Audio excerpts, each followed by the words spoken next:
aja sih. Terima kasih. Jadi gitu ya kawan-kawan. Ini lagi hangat-hangatnya dibicarakan di publik terkait pidatonya Bapak Presiden. Jadi sah-sah saja seperti itu. Nah, yang kemarin kan memang Bapak Presiden ini Pak Dedi belum menyampaikan nama medianya apa. Soalnya beliau menyampaikan ini belum saya sebut gitu. Ya. Sebenarnya bukan belum disebut sih ya. Artinya bahwa sebuah kejadian itu tidak kemudian kejadian itu tiba-tiba terjadi di situ saja gitu. Sudah ada cerita-cerita kehidupan sebelumnya kan pasti. Ada runtutannya pasti itu. Kalau kemudian kita mengikutin, kalau dari pers kan pasti ya, mengikutin pemerintahan, pola-pola, kemudian kebijakan-kebijakan, apa yang terjadi dan lain sebagainya. Pasti sudah ada cerita yang sebelumnya dan dari kami pun sendiri karena kami bukan yang tertuduh ya, artinya yang disebutkan di situ bahwa di situ juga di depan juga ada wartawan waktu itu. Iya, artinya iya. Kan kemarin kan guyonannya kan, ada wartawan di sini kan gitu. Nah, kan gitu. Artinya itu bukan kritik sebenarnya atau Pak Presiden juga bukan menjatuhkan juga enggak, di situ juga ada wartawan kok. Hanya menyampaikan saja sebenarnya. Jadi guyonan ya, yang benar itu sebenarnya guyonan. Dan kalau saya wartawannya, teman-teman Kompas saya juga yakin teman-teman Kompas sendiri nggak merasa dan nggak sakit hati lah dengan apa yang disampaikan oleh Bapak Presiden waktu itu. Jadi sebenarnya ya titik poinnya ada di situ sih ya. Jadi ya boleh lah. Artinya kita nggak merasa apa-apalah. Jadi Pak Presiden ya menyampaikan apa yang dia sampaikan, kemudian bagaimana pola-pola yang ada di pemerintahannya saat ini, kegampangan aja begitu. Artinya kita diskusi ini kan biar semakin memberikan edukasi masyarakat dari si jurnalisnya bagaimana. Kalau saya pengamat kan menyampaikan boleh selama itu kan menggunakan fakta. Presiden menyampaikan ada fakta pertemuan juga. Sedangkan dari jurnalis sendiri bagaimana menyikapi seperti itu?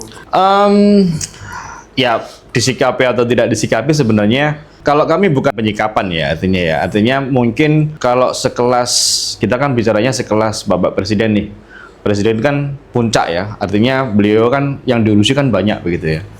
Kalau kemudian kita nanggapin bahwa respon bahwa kenapa sampai itu kemudian sampai dalam penilaian oleh Bapak Presiden atau Bapak Prabowo sekarang ini, berarti ada yang mungkin itu kan disampaikan gitu. Saya yakin Bapak Prabowo nggak langsung melihat, mengecek, mengikutin beritanya Kompas seperti apa, beritanya media-media yang lain seperti apa. Pasti ada yang menyampaikan dari mungkin kementerian di bawahnya atau bagian-bagian yang ada di bawah Bapak Presiden langsung, yang kemudian harus mengawal dari program-program yang dijalankan atau ditegaskan atau dimiliki oleh Bapak Presiden. Begitu. Jadi sebenarnya yang perlu dipertanyakan adalah bagaimana regulator atau badan-badan yang ada di bawahnya, mungkin kementerian-kementerian. Sedangkan dalam pers sendiri kan ada kementerian atau bagian yang kemudian mengatur dari sebuah pemberitaan itu. Contohnya kan Kominfo misalkan. Ya artinya mungkin ada something wrong di Kominfo-nya atau apa, itu bukan Bapak Presidennya kalau menurut kami. Gitu. Artinya wartawan atau media itu nggak pernah semacam mengadakan sebuah kritik. Kita itu ya memberitakan apa yang ada di lapangan seperti itu, menyampaikannya, menanyakannya, atau mungkin yang dari masyarakat harapannya adalah bukan hanya MBG-nya, mungkin ya dalam kasus itu, mungkin sekolahnya dulu nih diperbaiki. Artinya kan nggak 67.000, tapi ternyata di situ ada memang sekolah yang kondisinya masih seperti itu gitu. Kelewatan. Kemarin yang disampaikan Bapak Prabowo adalah yang membuat kita kaget adalah bahwa itu sekolah yang kemudian nggak di situ. Artinya ada sekolah lain yang memang hampir rusak, kemudian videonya digabungkan atau tidak pada konteks yang disampaikan. Pak Prabowo kemarin menyatakan seperti itu. Ya artinya dari mana Bapak Presiden bisa kemudian menyampaikan hal seperti itu, kan pasti ada yang menyampaikan lah. Ada yang menyampaikan. Jadi ya kalau kita melihat konteksnya adalah kemarin dalam kedekatan dengan teman-teman PKB karena harlahnya PKB, mungkin itu kemarin adalah sebuah guyonan yang kemudian akan menjadi tanggapan yang berbeda di masyarakat atau bahkan di teman-teman pers itu sendiri. Pak, jurnalis ini kan menyampaikan, memberitakan sesuai fakta. Iya. Kita tuh menyampaikan apa yang ada di lapangan sebenarnya. Jadi kita nggak membuat ya. Nggak mengada-ngada, nggak boleh mengada-ngada itu. Jadi apa yang disampaikan teman-teman Kompas itu ya itu yang kemarin yang terjadi itu gitu loh. Jadi itu hanya candaan biasa Pak Presiden kalau saya sih. Iya. Kalau gini Pak, terkait pemaknaan ulang, kita memaknai ulang bagaimana Londo Ireng di RPK menurut Bapak itu seperti apa? Londo itu kan apa ya, dihubungkan dengan sebuah bangsa ya.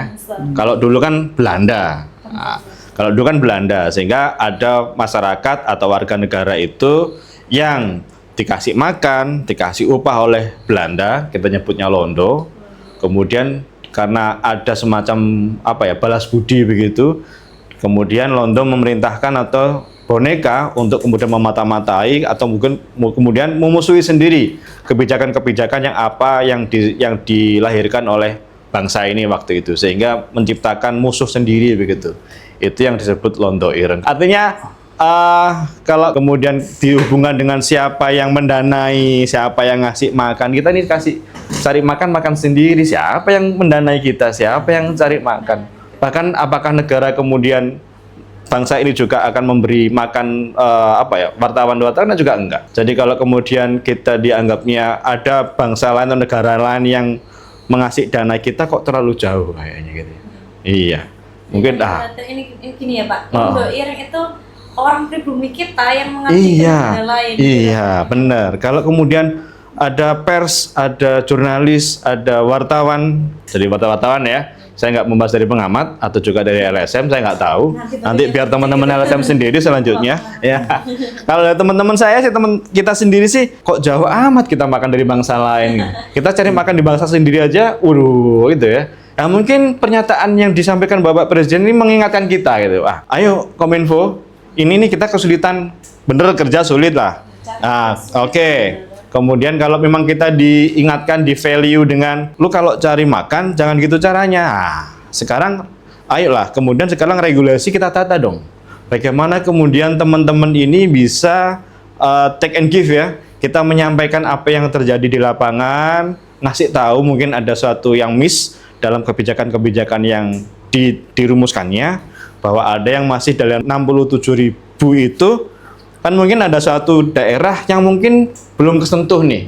Nah, kita nyampein. Nah, mungkin apresiasi dong, kan gitu. Artinya teman-teman masuk ke situ kan juga nggak gampang nih. Artinya seperti itu. Artinya take and give itu kalau kemudian yang dibahas adalah yang ngasih makan siapa? Ayo dong Pak, kalau memang gitu yuk kasih makan kami yuk. Kalau kita sih mending gitu aja sekalian ya. Gitu kan ya?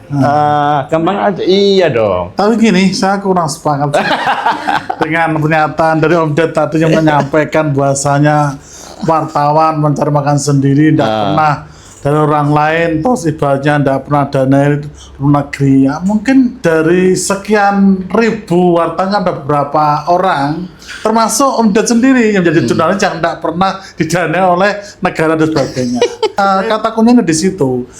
Beliau itu mengkritik jurnalis, wartawan, LSM, pengamat yang dimana berbicara tentang suatu negara, kelemahan negara, yang dimana ada dana-dana yang masuk di para orang-orang seperti itu. Harapan Pak Presiden kan nggak seperti itu. Ya kalau fakta pun Pak Presiden akan welcome, tidak masalah. Karena apa? Wartawan sangat diperlukan sebagai 4 pilar di negara kita, sebagai pilar negara kita. Kita juga sebagai saya pengamat, saya kurang setuju ketika wartawan itu tidak ada di negara kita. Karena wartawan itu sendiri itu sangat penting. LSM sendiri sangat penting, bahkan pengamat untuk mengkritisi dan sebagainya itu sangat penting. Karena ini jadi balance bagi negara sendiri. Kita coba bayangkan 3 bulan aja.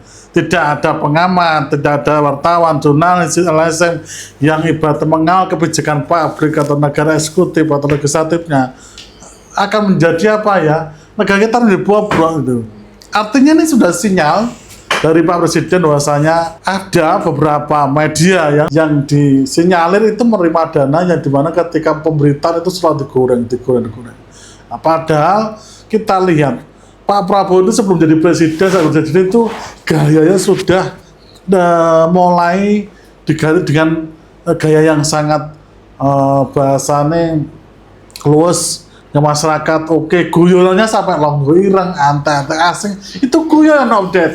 Nanti masyarakat itu bisa mencerna. Kalau pakai gaya Pak Presiden yang dulunya keras militer atau ini masyarakat yang akan ibaratnya akan pusing. Tapi hari ini kan Pak Prabowo dimanapun pidatonya kan pasti bahasanya selalu luas, gaya komunikasinya, gaya public speakingnya kan bisa diterima masyarakat. Ada antar asing, bahasa nalondoiri apa dan sebagainya. Itu menunjukkan bahwa presiden itu pengen dengan masyarakat lebih dekat.